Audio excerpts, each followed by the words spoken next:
শেরেবাংলা একে ফজলুল হক, শহীদ সোহরাওয়ার্দী, মৌলানা ভাসানী, মণি সিংয়ের প্রতি আমাদের বিনম্র শ্রদ্ধা। আমরা গভীর শ্রদ্ধা জানাই হাজার বছরের শ্রেষ্ঠ বাঙালি জাতির পিতা বঙ্গবন্ধু শেখ মুজিবুর রহমানকে। আমরা শ্রদ্ধা জানাই প্রবাসী সরকারের প্রধানমন্ত্রী তাজউদ্দিন আহমদকে। আমাদের বিনম্র শ্রদ্ধা রইল ৩০ লাখ শহীদ ও ৫ লক্ষ নির্যাতিত মা বোনের প্রতি। আমরা শ্রদ্ধা জানাই বীর মুক্তিযোদ্ধাদের, যারা স্বাধীন বাংলাদেশ সৃষ্টি করতে শহীদ হয়েছেন। আমরা শ্রদ্ধা জানাই লক্ষ লক্ষ মুক্তিযোদ্ধাকে, যাদের বীরত্বের কারণে আমরা স্বাধীন বাংলাদেশ সৃষ্টি করতে পেরেছি। আমাদের গভীর শ্রদ্ধা রইল ৭১ সালের সেই জনগোষ্ঠীর প্রতি, যারা সীমাহীন কষ্ট ও নির্যাতন ভোগ করে মুক্তিযুদ্ধের প্রতি অনুগত থেকে মুক্তিযোদ্ধাদের সর্বাত্মক সহযোগিতা দিয়ে স্বাধীন বাংলাদেশ সৃষ্টিতে ভূমিকা রেখেছেন। আমার নাম মুজিবুর রহমান, পিতার নাম সাবের আহমদ মাস্টার, আমার মাতার নাম ফিরোজা বেগম। আমার বাড়ি চট্টগ্রাম জেলার বাঁশখালী থানার রত্নপুর গ্রাম। আমি মানিগ্রাম সাধনপুর উচ্চ বিদ্যালয় থেকে এসএসসি পাস করেছি। আপনি এসএসসি কত সালে ছিল? 68।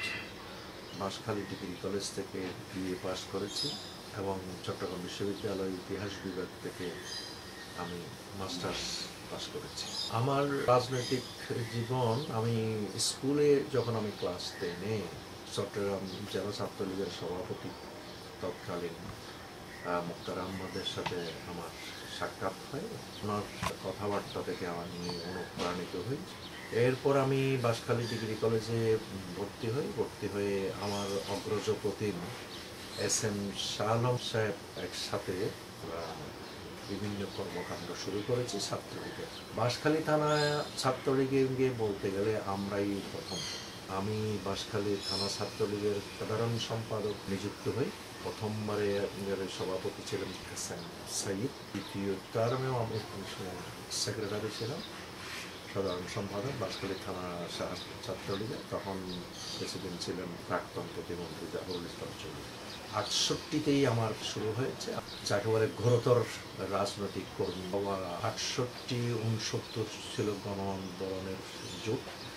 তখন আমার মনে পড়ে আমরা অনেক রাতই আমাদেরকে রাজপথে কাটাতে হয়েছে। 70-এর গণ আন্দোলনের তীব্রতাটা স্তরে এসে পৌঁছেছে। তারপরে আসলো 70-এর নির্বাচনে বাঁশখালীর আনাচে কানাচে গিয়ে জনসাধারণের সাথে আমরা কাজ করেছি, যে আমরা তুলে ধরতাম পশ্চিম পাকিস্তানিরা কিভাবে আমরা কিভাবে বৈষম্যের শিকার হতাম, আমাদের ইনকাম কত ছিল, আমাদের দেশে আমাদের জন্য খরচ কত ছিল। তারপরে আমাদের যে সংস্কৃতির বিষয় নিয়ে আমরা খুবই সচেতন ছিলাম, আমাদের যে সাংস্কৃতিক অধিকার সেটা নিয়ে আমরা মাতামাতি করতাম। তো আমরা কিছু সংঘর্ষ আমাদেরকে ফেস করতে হতো। সেটা হলো যে ইসলামী ছাত্র সংগঠনদের সাথে আমাদের কিছু সংঘর্ষ হতো। পরবর্তীতে এগুলো আমরা কাটিয়ে উঠতে পেরেছি। তো 70-এর নির্বাচনে আমরা জয়লাভ করলাম। আপনার সহকর্মী কারা ছিল যে নির্বাচন করতেছেন বা আন্দোলন সংগ্রাম গড়ে তুলতেছেন? আপনার সহকর্মী কারা ছিল? আমি দুজনের কথা বললাম, SM শাহ আলম এবং জাফরুল ইসলাম চৌধুরী, আর হলো যে মোস্তাকিমুল হায়দার চৌধুরী, নাজিম উদ্দিন কায়েস, তারপরে হেলাল উদ্দিন জাহাঙ্গীর। পরে বুঝালাম মেয়র হয়েছে সেলিম উদ্দিন, আরেকজন ছিল বাবুল চৌধুরী, এদিকে ছিল আব্দুল করিম চৌধুরী, তারপরে আজিজউদ্দিন হায়দার চৌধুরী, নাসির উদ্দিন বাবুল, এই ধরনের ছিল আরো অনেকে। আবু সালে ছিল, শাহনেওয়াজ মিন্টু, মইনুদ্দৌলা, মোহাম্মদ আলী, ওনারা আরো ছিলেন। শাহনেওয়াজ একজন ছিলেন চৌধুরী বাড়ি, একজন ছিলেন মনির আহমদ, সাইদ। তারপর আমাদের উপরের লেভেলে আমাদেরকে নিজের যারা গাইড করতেন, এরা বেসিক্যালি তখন টাউন লিভিং ছিলেন, ওনারা আমাদের সিনিয়র, যেমন পরে MP হয়েছিলেন মুক্তার আহমদ। উনি তো 68-এর টাইমে উনি ডিস্ট্রিক্ট ছাত্রলীগের প্রেসিডেন্ট ছিলেন। দানেশ আহমদ চৌধুরী ছিলেন। শাহিজাহান চৌধুরী ছিলেন। মৌলভী শহীদ ভাই বেসিক্যালি শহর রাজনীতি করতেন, ওনাকে বাঁশখালীতে পেতাম আমরা ছিলেন। আর বয়স্কদের মধ্যে ছিলেন ওয়াজেদ আলী খান, নুরুল আনোয়ার চৌধুরী, বাঁশখালী থানা আওয়ামী লীগের সেক্রেটারি, বাঁশখালী থানা আওয়ামী লীগের সভাপতি অ্যাডভোকেট আব্দুল শকুর সাহেব, মানিকগ্রাম সাধনপুর উচ্চ বিদ্যালয়ের শিক্ষক বাবু সুশীল চন্দ্র রায়, যিনি পেলোবাবু নামে পরিচিত, ওনাদেরকে আমরা বাঁশখালীতে মুরব্বী হিসেবে পেয়েছি। আরও অনেকে আছেন যাদের নাম হয়তো এই মুহূর্তে আমি বলতে পারতেছি না। আমার সৌভাগ্য হয়েছে, আমার বাবা বিশেষ করে বঙ্গবন্ধুর খুব ভক্ত ছিল, উনি একজন স্কুল শিক্ষক ছিলেন, তো উনি বঙ্গবন্ধুর ব্যাপারে খুব আশাবাদী ছিলেন। তো সেটা আমাকে শিশুকাল থেকে আমাকে খুব অনুপ্রাণিত করত। কলেজে আমি স্টুডেন্টস ফোরামে আমি শীর্ষস্থানে নেতৃত্ব দিয়েছি। ন্যাপ করতেন, ন্যাপ রাজনীতিতে ছিলেন অধ্যক্ষ জসিমউদ্দিন হায়দার চৌধুরী। তো তখন ন্যাপ ছাত্র ইউনিয়নের স্টুডেন্টদের সাথে আমাদের একটু কলিশন হতো। তো তারা আবার আমাদের সাথে এক সময় স্ট্রং ছিল, 68-এর দিকে তারা স্ট্রং ছিল, পরবর্তীতে আমরা 70-এর দিকে এসে আমরা ডোমিনেশনে চলে গেলাম। ৭০-এর নির্বাচনে আমাদের এখানে জাতীয় পরিষদের নমিনেশন পেয়েছিলেন আতাউর রহমান খান কায়সার। তো উনি খুব ডেডিকেটেড আওয়ামী লীগের কর্মী হিসাবে আসলেন। উনি ঢাকা ইউনিভার্সিটির অনেক প্রথিতযশা স্টুডেন্ট ছিলেন। ওনার বাবা ছিলেন মুসলিম লীগের, ওনার বাবা আমাদের MNA ছিলেন AR আলী খান। তো উনি নমিনেশন পাওয়ার পরে ওনাকে নিয়ে যে আমরা মাঠে নামলাম, তখন কনস্টিটিউয়েন্সি ছিল বাঁশখালী আনোয়ারা কুতুবদিয়া, একটি কনস্টিটিউয়েন্সি ছিল ন্যাশনাল অ্যাসেম্বলিতে। ৭০-এর নির্বাচনে 7ই ডিসেম্বর নির্বাচনে আমরা বিপুল ভোটে জয়লাভ করলাম। যখন নির্বাচনে জয়লাভ করে আমরা ক্লাসে গেলাম, তখন আমাদের প্রিন্সিপাল জসিমউদ্দিন হায়দার স্যার, উনি পলিটিক্যাল সায়েন্সের টিচার ছিলেন, উনি আমাদের ক্লাস নিতেন। উনি আমাদেরকে খুব আক্ষরিক করতে বোঝাতে চেয়েছিলেন যে তোমরা নির্বাচনে জিতেছো ঠিক আছে, কিন্তু তোমাদেরকে পাকিস্তানিরা ক্ষমতা দেওয়ার সম্ভাবনা খুবই ক্ষীণ, বিকজ যে যারা দীর্ঘদিন আমাদেরকে শাসন করেছে তারা এখন শাসিতদের শাসন মানবে না, এই কথাটা বলেছিল। একটা স্মৃতিচারণ করি, আমাদের ছাত্রলীগের কনফারেন্স হলো, কনফারেন্সের মধ্যে শাহজাহান সিরাজ সাহেবকে আমি যখন মিটিংয়ের পরে এন্টারটেইন করতেছি, তখন আমাকে একদম আমার ঘাড়ে হাত দিয়ে উনি মুখের কাছে টেনে নিয়ে বললেন যে নির্বাচনে তোমরা হয়তো বা জয়লাভ করবা, কিন্তু এই নির্বাচন দিয়ে তোমাদের কাজ হবে না, সম্পূর্ণ হবে না, এরপরেই শুরু হবে তোমাদের আসল কাজ, তোমাদেরকে অনেক গুরুত্বপূর্ণ সংগ্রাম তোমাদেরকে করতে হবে। উনি কিন্তু যুদ্ধের কথা বলেন নাই, অনেক গুরুত্বপূর্ণ করতে হবে, সেই কথাটা উনি বলেছিলেন। তো এই হিসাবে আমরা দেখলাম যে সত্তরে নানাবিধ ইয়াহিয়া খানের তালবাহানা বঙ্গবন্ধুর সাথে। মার্চের পুরো সময়টা আমি চট্টগ্রাম শহরে, অলমোস্ট চট্টগ্রাম শহরে আসা যাওয়া করতাম।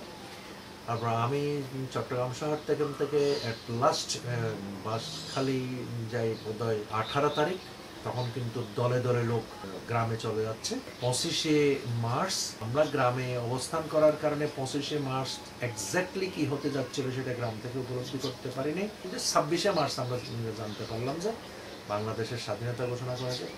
তারপর 26শে মার্চ থেকে আমাদের বেরিয়ে শুরু হলো, বিভিন্ন ধরনের মানুষ ওখানে গ্রামে আশ্রয় নিয়েছে, আমাদের এলাকায় গিয়ে মানুষ আশ্রয় নিয়েছে। আমরা শুনছিলাম এপ্রিলের মাঝামাঝি থেকে শুনতে পাচ্ছি আমরা গ্রামে গঞ্জে ছড়িয়ে পড়বে আর্মি।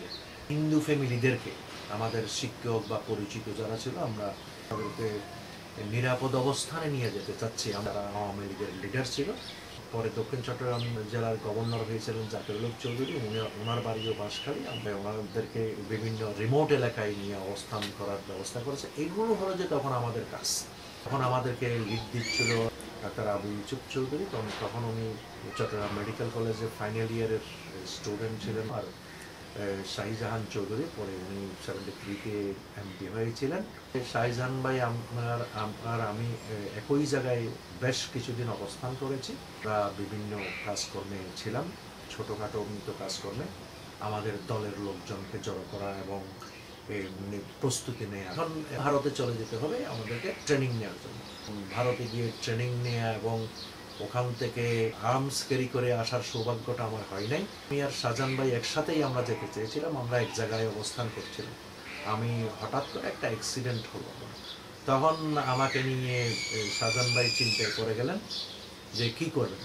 পরে উনি চলে গিয়েছেন, ওনারা আমাকে নিতে পারতেন না, আমি তখন আমি হাঁটার মতো অবস্থায় ছিলাম না, আসলো মে মাস, আজকে আর্মি আসতেছে, কালকে আর্মি আসতেছে, এরকম হচ্ছে। ৭৭ সালে 19শে মে পাক আর্মি চলে আসলো। 19শে মে আমি তো ওয়েস্ট বাঁশখালীতে ছিলাম।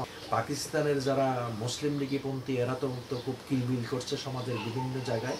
আমার একটা বিশেষ সুবিধা ছিল, আমার বাবা গ্রামের মধ্যে প্রথমত শিক্ষক এবং উনি খুব রিনাউন্ড গ্রামের লোক হিসেবে উনি একজন খুব সর্বজনশ্রদ্ধেয় লোক ছিলেন, যার কারণে আমার দিকে কেউ খুব প্রভাবে দেখার সুযোগ পায় নাই। এমনকি মুসলিম লীগের যারা সিনিয়র লিডার আমার এলাকায় ছিল ওরাও আমাকে সাবধান করত, কিন্তু কোনো সময় দিনের বেলায় আক্রমণাত্মক জায়গায় নেওয়ার চেষ্টা করত, কিন্তু রাতের বেলায় অবশ্যই পালিয়ে থাকতে হতো রাতের বেলায়, এবং ওরাই বলতো যে রাতের বেলায় যেন আমি সাবধানে থাকি। 19 তারিখের যে কথা বলছি, আর্মিরা যখন আসলো, যে দলে দলে দলে হিন্দুরা যারা বাড়িঘর ছেড়ে একেবারে তাদের পরনের কাপড়গুলো শুধু নিয়ে তারা পশ্চিম দিকে মুসলিম পাড়ায় আসলো। তারপর সেদিন কিছু পূর্বে আমার বড় বোনের বাড়ি ছিল, এটা পূর্ব বাঁশখালা এবং মাইসপাড়া নামে খ্যাত। ওই জায়গাটা চতুর্দিক থেকে একটু বিচ্ছিন্ন জনপদ ছিল। পূর্ব দিকে হিন্দুপাড়া থেকে বেশ বিরাট একটা বিলের পার্থক্য ছিল। পূর্ব দিক থেকে আর্মি আসলে দেখা যাবে সেই সুবাদে যে ওরা এসে এই গ্রামে আশ্রয় নিল, মানে গিয়ে আমি খালি মানুষ আর মানুষ, যে কান্না কাটি নিতে হুলস্থুল, কারণ তারা দাউ দাউ করে যে আগুন জ্বলছে, সেই আগুন আমরা দেখতে পাচ্ছি। আমি যখন আমাদের বাজারের পূর্ব দিকে দৌড়ে যাচ্ছি ওদিকে, তখন মুসলিম লীগের কিছু লোকই আমাকে ধরে ফেললো, আমাকে বলে যে না ওখানে যাইও না, ওখানে গেলে আর্মিরা ইয়ে করবে, তারপর আমরা নিজেরাও নিরাপদ নয়, তুমি এভাবে করে আমাকে দাও। তারপরেও আমি এই অতটুকু পর্যন্ত গেলাম। আমার হিন্দু ভদ্রলোক যারা এসেছে, নারী পুরুষ বৃদ্ধা যারা এসেছে, তাদের ওখানে গেলাম। রাতের বেলা জেলায় দেখি যে আমার ওই বান্ধবী ক্লাসমেট, তাদের পরিবার এবং আমার এক ছোট ভাই, তার ইমিডিয়েট ছোট, ওই পরিবারটা আমার সাথে খুবই ঘনিষ্ঠ। ওই মেয়ে কান্নাকাটি করতেছে, যদিও সেও আমার ক্লাসমেট, থার্ড ইয়ার ক্রস করা স্টুডেন্ট, কান্নাকাটি করতেছে। জিজ্ঞেস করলাম কী ব্যাপার, তখন বলে যে তার যে শখের কিছু জিনিস এগুলো পুরো টুটে গেছে এই জন্য। তো যাই হোক, আমরা এটা বলছি এই জন্য, ওইটাও একটা ইভেন্টস। তারপরে ওর ভাইকে নিয়ে আবার রাতে আমরা ওখানে গেলাম, আগুন টাগুন ইয়ে করে ওর কিছু করে এনে দিয়েছি, মানে ওর কিছু জিনিস, যে সরস্বতী, ছোট একটা সরস্বতী মূর্তি, সেটা এনে দিয়েছি। অনেক কিছু দেখে আসছে ওখানে গিয়ে। মানুষের ওই যে রাতের আন্ধারে তো কিছু মানুষ গিয়েছে, আর্মিরা যখন ম্যাসাকার করে চলে গিয়েছে, আমি তো নিজের চোখে দেখি শুনেছি যে ওরা মানুষকে নিক্ষেপ করেছে আগুনের মধ্যে ওভাবে করে। একটা জায়গা আমার খুবই পরিচিত জায়গা, বাঁশখালীর বাণীগ্রাম ঠাকুরপাড়া, ওখানে অনেক হিন্দু ভদ্রলোকদেরকে এনে পুকুর পাড়ে দাঁড় করিয়ে ওদেরকে ব্রাশ ফায়ার করে সবাইকে হত্যা করলো এবং পানিতে ফেলে দিল। পরে যেভাবে হোক মাটি চাওয়া যেভাবে হোক করেছে, এটা ওখানে একটা অবশ্যই এখন স্মৃতিস্তম্ভ করা হয়েছে বাঁশখালীর বাণীগ্রামে। তো খুব একটা হৃদয় বিদারক ঘটনার কথা শুনেছি, সেটা হলো যে বাণীগ্রাম একটা পালপাড়া আছে, ওই পালপাড়ার অনেক মেয়েকে আর্মিরা রেপ করেছে। ইভেন কয়েকজন মহিলা এখনো পর্যন্ত আমার পরিচিত আছে, যদিও জীবনে কাউকে নাম বলি নাই এবং জানি এই কথাও প্রকাশ করিনি। পালবাড়ির একটা মেয়ে রীতা পাল, তাকে নিয়ে আর্মিরা তাকে নিয়ে দর্শন করলো, খুব সিরিয়াসলি দর্শন করলো। দি লাস্ট সে যখন ছাড়া পেল, সে দৌড়ে গিয়ে পাশেই বাড়িতে যে আগুন চলছে, একদম জ্বলন্ত আগুনের মধ্যে সে আগুনের ভিতরে ঢুকে গেল। তো এই জিনিসটা আমি পয়েন্ট আউট করতে চাই যে যদিও তাকে প্রাণে বেঁচে রেখেছে, কিন্তু যেহেতু তার সতীত্ব হরণ হয়েছে, সেহেতু সে জীবিত থাকার সার্থকতা সে পেল না। দুঃখজনক একটা বিষয় আমাকে এখানে বলতে হয়, এশিয়াটিক সোসাইটির মুক্তিযুদ্ধের ইতিহাস প্রকল্প হলো, সেখানে বাঁশখালীতে মুক্তিযুদ্ধের ইতিহাস লেখার জন্য অ্যাসাইন করা হলো। দেখলাম যে ওই রীতা পালের নামটা তাদের পরিবার এটা প্রকাশ করতে চায় নাই, তারা ওই নামটা লিস্টেড করতে চায় নাই। এটা আরো বেশি দুঃখজনক। ওই দিন এই বাঁশখালী ডিগ্রি কলেজে কিছু লোক নিয়ে আসলো, পালে গ্রামের তারেক দত্ত, সুয়া ভট্টাচার্য, বনমালীধর, আরো 17 জন, আমি ঠিক এই মুহূর্তে আমি বলে গিয়েছি অনেক, এদেরকে এনে বাঁশখালী ডিগ্রি কলেজে তাদেরকে দিয়ে, এই সম্ভ্রান্ত লোকদেরকে দিয়ে কোদাল দিয়ে গর্ত কুড়িয়েছে, গর্ত কুড়িয়ে তাদেরকে ওখানে ওই গর্তের পাশে বসিয়ে তাদেরকে ওখানে মেরে, ওদের হাত পা বন্ধ ছিল, ওদেরকে ওখানে মেরে ওখানে গর্ত দিয়েছে, সামান্য কিছু মাটি দিয়েছে। পরে যুদ্ধের পরে আমরা ওগুলো উদ্ধার করেছি, যার এই লাশ বাড়িতে নিয়েছিল। কিছু লাশের হাতে দেখলাম যে, আমার স্পষ্ট মনে আছে তারেক দত্তের হাতে এর চামড়ার বেল্ট পরা ঘুরিয়েছে। কেন জানি না ওই শরীরগুলো তেমন পচে নাই, তাদের শরীরগুলো অক্ষত পাওয়া গিয়েছিল, পচে নাই কিন্তু শুকিয়ে গেছে, একটা দুর্গন্ধ ছিল। ওখানে একটা স্মৃতিসৌধ করা হয়েছে আমাদের সাতকানিয়া বাঁশখালীর দুই পাহাড়ের মধ্যবর্তী, এটাকে ছোট গিরিপথ বলা যায়। ওই দিক দিয়ে আর্মিরা এসেছিল। আমি শুনেছি যে রাজাকাররা এই যে পাকিস্তানপন্থীরা ওরা করেছে, ওখানে বিশেষ করে লিড দিয়েছেন যে, পরে অবশ্য সে অধ্যক্ষ পর্যন্ত হয়ে গেছে, অধ্যক্ষ হাফেজ আহমদ তালুকদার। সে সবচাইতে বেশি করেছে, সে গাইড করেছে তাদেরকে। একটা জায়গা আছে বাঁশখালী সাতকানিয়ার মধ্যবর্তীতে তাল মোহাম্মদের দিঘি, ওখানে অবশ্য কিছু সংঘর্ষ হয়েছিল। তো ওই সংঘর্ষটা যখন হচ্ছিল তখন সে পিছনে ছিল, আর্মিরা ভেতরে এসেছে। এইভাবে করে কিছু রাজাকার ওদের সাথে ছিল, আর্মিদেরকে দেখিয়ে দিয়েছে কোনটা কি বাড়ি, এরা তো মেসাকার করলো। ওই দিন আর্মিরা সন্ধ্যাবেলায় আবার সাতকানিয়া চলে গিয়েছে। আমরা এই থেকে যে আমাদের ডিউটি শুরু হলো যে হিন্দুদেরকে বিভিন্ন আশ্রয় দান করা। গ্রামের সাধারণ ছেলেমেয়েরা সবাই আমাকে সহযোগিতা করতে আসলো। আর মহিলা কর্মী ছিল অনিতা দত্ত, নমিতা দত্ত, তারপরে নমিতা চক্রবর্তী, সরকার, রেখা দত্ত, তারপরে অনিমা দত্ত, মঞ্জু দত্ত, এই ধরনের আরো বেশ কিছু আমাদের কর্মী ছিল, মহিলা কর্মী ছিল। আমরা লিস্ট করে কার বাড়িতে কে থাকবে। আমাদের রাজনৈতিক কেন্দ্রটা হলো যে ওই হিন্দু অধ্যুষিত এলাকা। ওখানে তো চিনতাম কে কোন পরিবারের মানুষ। ওখানে আবার একটু পরিবার বেছে তাদেরকে প্রোভাইড করা হচ্ছিল, কোন পরিবারে কে থাকবে, কোন পরিবারে কে থাকতে পারে রাখতাম। ওখানে গ্রামের সাধারণ মানুষ এরা অনেক ভয় করেছে যে এই যে হিন্দুদেরকে যদি আমরা আশ্রয় দিই তাহলে আর্মিরা এসে পরবর্তীতে আমাদের উপর আক্রমণ করবে। আমি অনেককে এমনকি ধমক দিয়ে তাদেরকে বুঝিয়ে বলেছি যে দেখো, এই যে এগুলা আগে যতক্ষণ বেঁচে আছি ততক্ষণ একজন আরেকজনকে সহযোগিতা করতে হবে। আর ওরা বাঙালি মারবে, প্রথমে হিন্দু মারবে, ঠিক আছে, হিন্দুদেরকে একটু করবে, কিন্তু এরা মারবে বাঙালি। এরা সুতরাং আমাদের সবাইকে একত্রিতভাবে করতে হবে। এগুলো মধ্যে কিছু একটু কথাবার্তা বলেও তাদেরকে মোটিভেট করতে হয়েছে। এভাবে করলাম। তারপরে তো শুরু হলো, আর্মিরা তো বারবার এসেছে। তখন রাজাকার বাহিনী উঠলো, তারপর আলবদর বাহিনী উঠলো। এখন মেইন কথা হলো যে ওরা লুটপাট শুরু করলো। এই যে মাইসপাড়া বলছি, পূর্ব বাঁশখালার এই গ্রামটা, এখনো ওই গ্রামটা দেখলে বোঝা যাবে ওটা একটা স্বতন্ত্র জনপদ। তো ওখানে হিন্দুদের অভয় আশ্রমের মতো করে রেখেছিলাম চতুর্দিকে। রাতের বেলায় কিছু নড়াচড়া করলেও দিনের বেলায় একেবারে সবাই অবস্থায় থাকতো। কার বাড়িতে কে আছে সেটাও কেউ জানে না। অনেকে অনেক দূর জনপদে গিয়ে, শেষ রাতে দূর জনপদে গিয়ে বিলের মাঝে পড়ে থাকতো, এরকম অবস্থা হতো। তারপরে এই যে শুরু হলো এখন এই যে রাজাকার আলবদরদের অত্যাচার।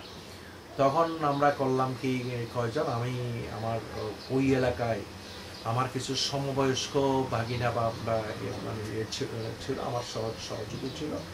ওখানে আমরা আমার নিজের বাড়ি অপেক্ষাকৃত একটু দূরে, অত্যাচারিত এলাকা থেকে দূরে, বঙ্গোপসাগরের বাড়ি। আমাকে ওই মধ্যবিত্ত জনপদে থাকতে হতো ওদেরকে সামাল দেওয়ার জন্য। 5 নম্বর কালীপুর ইউনিয়ন, 6 নম্বরের কিছু পোরশন, আর এদিকে 4 নম্বর বাহারসরা ইউনিয়নের এই জায়গাগুলো কভার দেওয়ার জন্য আমি এখানে থাকতাম। তো আমার বড় বোন হোসনে আরা বেগম, শিক্ষিত মহিলা, উনি সবাইকে করেছেন। আমার বড় বোন ওর বয়স্ক যারা মহিলা আছে তাদেরকে ওই হিন্দুরা যে লাল পাড়ের শাড়ি, ওগুলো বাদ দিয়ে নিজের শাড়ি দেয়া, এই করা সেই করা।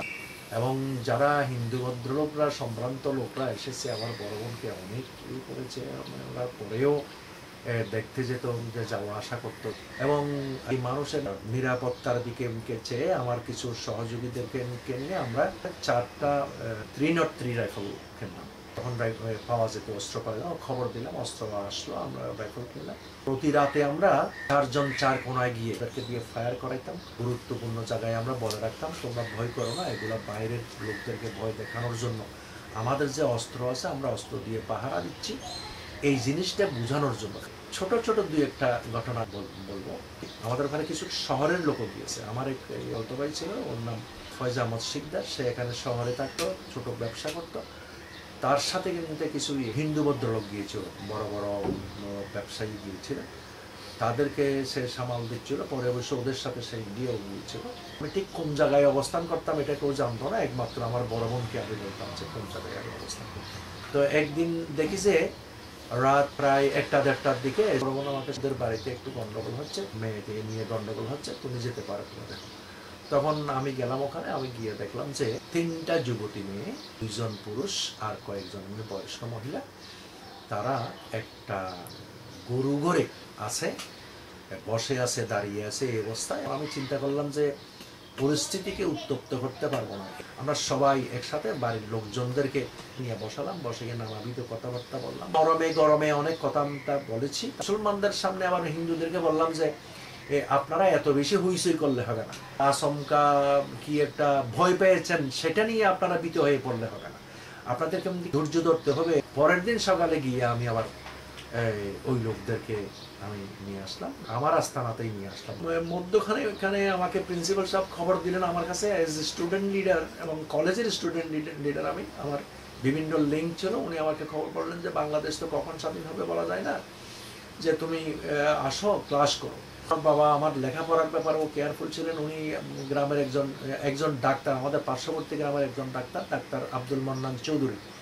তো ওনাকে নিয়ে আমাকে একটু করে হিন্টস দিতে চাইলেন আমি কলেজে ক্লাস করবো কিনা। তখন আমি ডাক্তার মান্নান সাহেবকে স্পষ্ট জবাব দিলাম, স্যারের কাছে চিঠি লিখলাম, জসীমউদ্দিন স্যারের কাছে, ক্লাস করতে যাই নেই।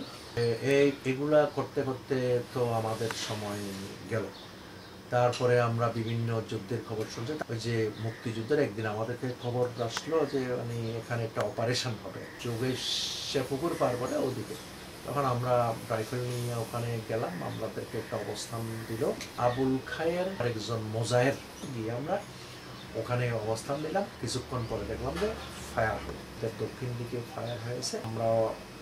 আমরাও 2-1টা ফায়ার দিয়ে দৌড়ে আবার ওখান থেকে আমরা চলে আসলাম। সেটা হলো যে সেদিন ওই যে কালীপুর মুসলিম লীগ করতেন শমসু মিয়ার বাড়িতে রেড দেওয়া হয়েছিল। ফরিদা আহমদ চৌধুরী উনি লিড দিয়েছেন। একটা ছোট ছেলে দিয়ে আমাকে খবর নিল। আর বিভিন্ন সময় আমরা রাজাকারদেরকে মোটামুটি বলতে গেলে তাদেরকেও আমরা কোণঠাসা করে রেখেছিলাম এক প্রকার। আমার এলাকায় তেমন কোনো অত্যাচার তারা করতে পারে নাই। আমার কাছে বারবার রাজাকাররা খবর পাঠাতে লাগলো, ওদের মধ্যে আমার দূরত্বীয় অনেকে আছে, বলতে লাগলো ওর বাড়িতে যে এরকমভাবে হিন্দু আশ্রয় দিচ্ছে, ও বিভিন্ন জায়গায় হিন্দু আশ্রয় দিচ্ছে, এখন ওর জন্য আশঙ্কা আছে সে। তো আমি কিন্তু আমারও একটা বাহিনী গড়ে তুলেছি, master Abdul Matin, master Abdul Mannan, master Shah Alam, পরে তারা সবাই মাস্টার হয়েছে। বঙ্গোপসাগরের পার হলো যে বলতে গেলে এক প্রকার আমাদের জন্য নিরাপদ এলাকা, আমরা ওখানে করতাম। আর বঙ্গোপসাগরের পার দিয়ে থেকে চট্টগ্রাম শহর থেকে দক্ষিণ দিকে যোদ্ধাদের অস্ত্র যেত। পোর্ট ট্রাস্টে চাকরিরত একজন অফিসার ইমতিয়াজের ছেলে, সে ডাক দিয়ে আমার সাথে ছিল। দেখি যে তার শরীরের মধ্যে অস্ত্র সব। যাই হোক, তাকে পরে বিদায় দিয়েছি। কেন জানি ওই সে একটু ইমোশনাল হয়ে দুজনে বিদায় হলো ইয়ের মধ্যে বঙ্গোপসাগরের পাড়ে। জানি না আমার সেই বন্ধু বেঁচে আছে কিনা। তারপরে আমাদের ওখানে মরুজুল আলম ভাইকে মারা হলো, সেই ঘটনা জানি। তারপরে নুরুল আনোয়ার চৌধুরীদের উপরে একটা আক্রমণ হয়েছিল, সেটাও জানি। তারপরে আতার রহমান খান কায়সার একদিন দুপুরে বাড়িতে গিয়ে দেখি যে আমাদের বাংলা ঘরে একজন লম্বা একজন মানুষ শুয়ে আছে। তো আমি ভিতরে গেলাম, আমার মা বললেন যে কানে কানে আমাকে বললেন যে এটা উনি বলে তোমাদের MLA সাহেব এসেছেন। ওনার সাথে ছিলেন আমার চাচা, আমার বাবার ফুফুতো ভাই নুরুল আনোয়ার চৌধুরী। তো এইভাবে করে আমাদের দিনগুলো গিয়েছে, আমরা অনেক কষ্টে কাটিয়েছি। তারপরে এই হলো যে আমাদের মুক্তিযুদ্ধের ইয়ে। পরে আমরা দেখলাম যে আস্তে আস্তে আমরা স্বাধীন হচ্ছি। 14 তারিখ আমাদের বাসখালী, 12 তারিখ বোধহয় আমাদের বাসখালী হয়েছে। এরপরে আমরা সবাই বের হলাম, বের হয়ে আমাদের আমরা আনন্দিত। আজকের দিনের যে কথাটা সেটা আমি তাহলে যে হ্যাঁ আমি ইতিহাসের লোক, আমি বলতে পারি বড় সংগ্রামের পরে বড় যুদ্ধের পরের অর্জনকে এক নাগারে ধরে রাখা এটা খুব একটা সম্ভব হয়ে ওঠে না। বিশ্বে সেরকম ইতিহাস কম। কিউবায় যেটা ক্যাস্ট্রো নেতৃত্বে যেটা এনশিওর করতে পেরেছে, আমাদের এখানে সেটা আমরা নানাবিধ কারণে আমরা পারি নাই। আমরা জিওপলিটিক্যাল ইয়েটা আমাদের ভিন্ন, পারি নাই। আমরা বঙ্গবন্ধুকে হারালাম শেষ পর্যন্ত। আমি আশাবাদী এটা উত্তরণ হবে, একের পর এক আসবে যাবে, জোয়ার ভাটা এটা হবে, আমাদের এই উত্তরণ হবে ইনশাল্লাহ। ইতিহাস অনেকভাবে লেখা হয়েছে, ভালো খারাপ অনেকভাবে লেখা হয়েছে। ঐতিহাসিকরা এগুলোকে বিশ্লেষণ করবে, চর্টিং করবে। আমি ইতিহাসের ছাত্র, চর্টিং করবে। ঐতিহাসিকরা পড়লেই অনেকটা বুঝতে পারে। তো এগুলা একটা প্রকৃত ইতিহাস ইনশাল্লাহ আমাদের মধ্যে আসবে, সেই আশা করছি। ধন্যবাদ। 30 লক্ষ শহীদ ও 5 লক্ষ নির্যাতিত মা বোনের সম্ভ্রমের বিনিময়ে আমরা স্বাধীন। লক্ষ লক্ষ মুক্তিযোদ্ধা বীরত্বের সাথে যুদ্ধ করেছে বলে আমরা স্বাধীন।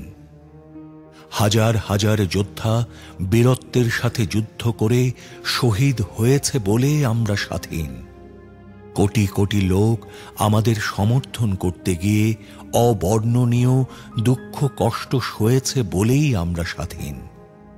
হাজার বছরের শ্রেষ্ঠ বাঙালি জাতির জনক বঙ্গবন্ধু শেখ মুজিবুর রহমানের কাঙ্ক্ষিত বাঙালি জাতীয়তাবাদী চেতনার বিকাশ, শোষণমুক্ত বৈষম্যহীন সমাজ, মানবিক মূল্যবোধ, সামাজিক ন্যায় বিচার, সামাজিক অর্থনৈতিক রাজনৈতিক সাম্য প্রতিষ্ঠা করে জনগণকে ক্ষমতার প্রকৃত মালিক করে আমরা এদের ঋণ শোধ করতে পারি। আসুন আমরা আমাদের পূর্বসূরীদের ত্যাগকে স্মরণ করে তাদের নির্দেশিত পথে দেশকে এগিয়ে নেই। জয় বাংলা।